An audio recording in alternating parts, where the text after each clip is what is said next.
Who's finishing in the top 6 this season? Let's have a look. So yesterday we took a deeper dive into the Championship relegation battle, and today's focus is going to be on the top 6. Now, for the sake of today's video, we're going to be saying that there are 2 playoff spots up for grabs. I think that most people would agree that the top 4 is pretty solidified at this point. Ipswich, who are in 4th right now, have an 11-point lead over West Brom in 5th, and while they have been on a bit of a dodgy run and you can't discount anything from happening in the Championship, I think most would agree that the top 4 in whatever order is pretty solidified at the moment. So for the sake of today's video, we're going to be going along with the theory that there are 2 more playoff spots up for grabs. And let's take a bit of a closer look at some of the underlying data of those sides going for the top 6 right now. We'll have a quick discussion around some of the playoff outsiders first of all. Currently projected to finish on 58 points this season, it's Bristol City.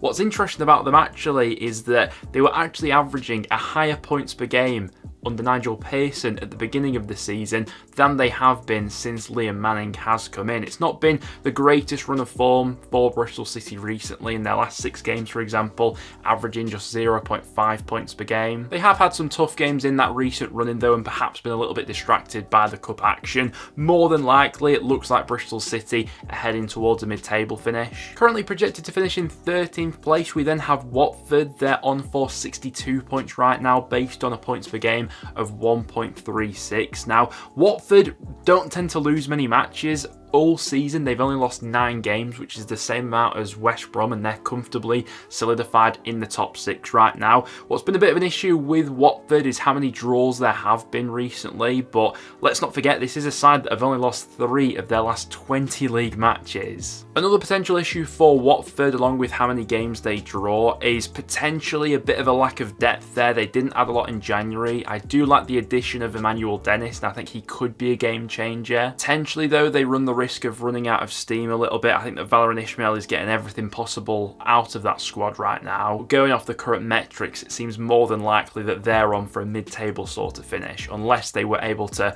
up those percentages in the next few months. With Cardiff, they're also on for a mid-table finish, averaging 1.37 points per game. That would see them finishing the campaign on 63 points. I'm looking forward to seeing a little bit more of Cardiff at the weekend when they go up against my side, Preston North End. It'll be interesting to see what the levels are between both teams in that one. I'm expecting quite a close game. I think inconsistency would sum Cardiff up over these past few months. They have only won 5 of their last 15. Going off the current form book, unless they were able to tip those margins in their favour, it looks more than likely that it will be a finish of around about that 60 to 65 point sort of range. Of course, it's my side Preston who are currently projected to finish the season in 11th place. We absolutely love a finish of 11th in the Championship. Now, North End have been a really tricky side to put your finger on this season. We were absolutely lying at the start of the campaign. We won 6 of our first 7 matches, and after that unbeaten run came to an end, we absolutely dropped like a stone. We were playing like relegation candidates for the next few months. We have somewhat brought things back around recently. There have been some good results recently against the likes of Ipswich, Leeds and Bristol City, but there is still a hell of a lot of inconsistency within this North End side, and the fact that we're only 3 points away from the playoffs in real life is absolutely baffling to me because of how bad those last few months have been. We are still in a position where we can capitalise on other teams being quite inconsistent in and around us, but do I see us doing that in the second half of the season?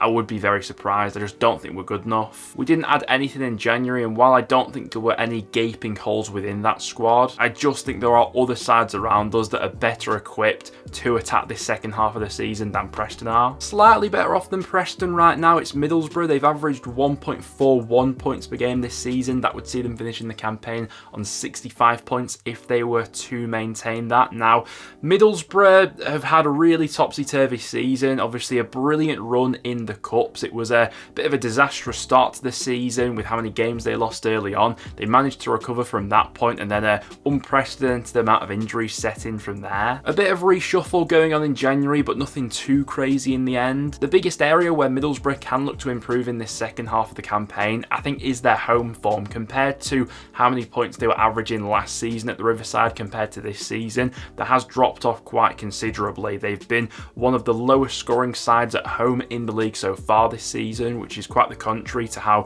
prolific they've been on the road at times. If they're going to close the gap between themselves and the top six, it really is that home form that needs to be patched up. Norwich City are next up in this ranking, and they've been a really interesting one. They're currently projected to finish the campaign on 67 points, which will get you in and around the playoff conversation, but I don't think it'll be enough to get you over the line this season. Last year, I think it's fair to say that David Wagner went incredibly close to the wire in terms of losing his job. He managed to recover things from that point. I predicted the month of January to be really tough for them with the fixtures they've had, but you know what? I really think they've proved me wrong recently. The fact they've picked up 10 points from their last 5 matches, where they've had games against the likes of Southampton, Hull, West Brom, Leeds and Coventry, all sides that are vying for promotion, that's a really impressive return from Norwich there, and if they can maintain that sort of form for the remainder of the season, they'll give themselves every chance. It wasn't the busiest of windows for Norwich in January by any means, but I do think there is enough quality within that squad if everyone stays fit, where they will be in and amongst the conversation. They would need to slightly up their game from this point onwards though, if they are going to get above the threshold of points that will get you into the top 6. I mean, in 8th place it's Sunderland. They're also averaging 1.46 points per game and they're projected to finish this current campaign on 67 points. Now, their overall points per game under Mick Beale so far is slightly below their seasonal average. Under Beale, as things stand, they've been averaging 1.37 points per game, which they will need to steadily increase if they want to get over the line this season. There has been a lot to like about this Sunderland squad this year, despite how patchy and inconsistent they have been at times. Generally speaking, they've been quite a good creative outfit. They've got the 6th highest XG in the Championship this season. What's been a problem, and we've all known this for quite some time with Sunderland, is having someone to regularly stick the ball in the back of the net that's not called Jack Clarke. So far this season, Sunderland have been the 3rd most wasteful side in the Championship, and is that decision to not bring in a clinical striker in January going to end up costing them? It could do. What you would say is it is a very young squad who already has experience of having got over the line last season in the Championship, and they've also got one of the best players in the Championship right now in Jack Clarke as well. Having someone like that who's clearly in the form of his life right now absolutely can make all the difference in a playoff race like this, but currently projected to finish on 67 points,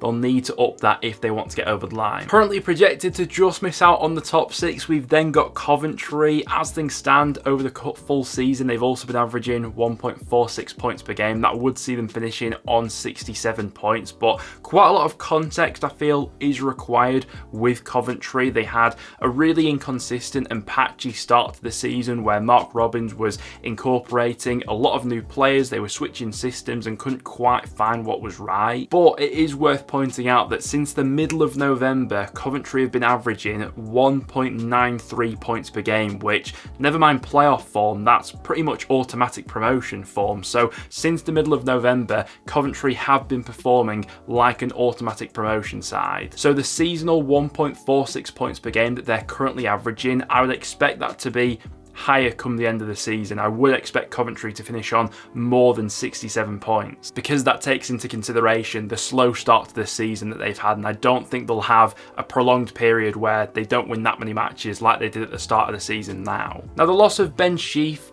recently is a blow to them, there's no denying that. He could be out for up to 8 weeks with an injury. With that being said, I do think they've got options where they can patch up that position. I think that Victor Torp's looked quite promising so far in his early days as a Coventry player. It's also worth pointing out that point per game over their last 6 matches, Coventry are in considerably better form right now than all of the sides below them. They're averaging 1.83 points per game in their last 6 matches. So despite what the numbers say right now, for me personally, I think Coventry finish on at least 70 points this season. And this is where things get really interesting, because in 6th place we've then got Hull City, currently projected to finish the campaign on 71 points based on the 1.55 points per game they've been averaging so far this season. Now, I think we'd all agree that Hull had the best transfer window of any Championship club in January. They really went ahead and backed Liam Rosenior, played the loan market absolutely superbly. They've got a returning Jaden Philogene who scored on his return from injury over the weekend, and adding the likes of Anas Aurori, Ryan Giles, Fabio Carvalho into your ranks in January. I mean, all of those players individually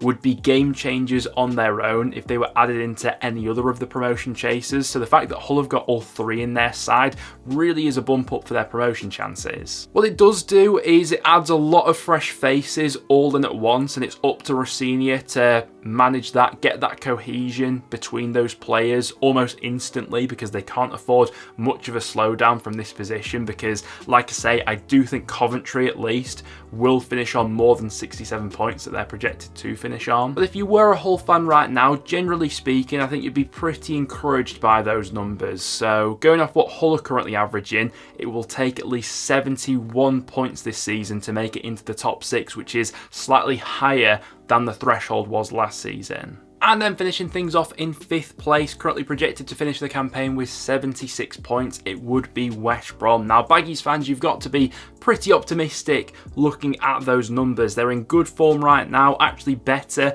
than any of these sides based on the last 6 games, where West Brom have been averaging 2 points per game. The only real red flag I can bring up with the Baggies right now is their away form. Listen, at the Hawthorns, consistency, absolutely. You expect them to get 3 points most weeks. On the road, that's not quite been the case. I was surprised actually by how bad they've been away from home, looking deeper into the numbers. Based off the away results of every Championship team this season, West Brom will be 17th in that table based on their away form, which is, yeah, a bit of a cause for concern, I think it's fair to say. But what levels that out completely is their form at the Hawthorns, where they have been absolutely fantastic. So 76 points, no doubt in my mind that would be enough to get you over the line. If there was a slight regression from that though, suddenly you allow an extra team in there to potentially take your spot. But guys, there we have it. That will wrap it up for today's video. I'd like to hear from you in the comments down below. What's your gut feeling for who gets those playoff spots right now? Other than that though guys, thank you very much for watching. If you did go on to enjoy, please do leave a like, and I'll see you all in the next one.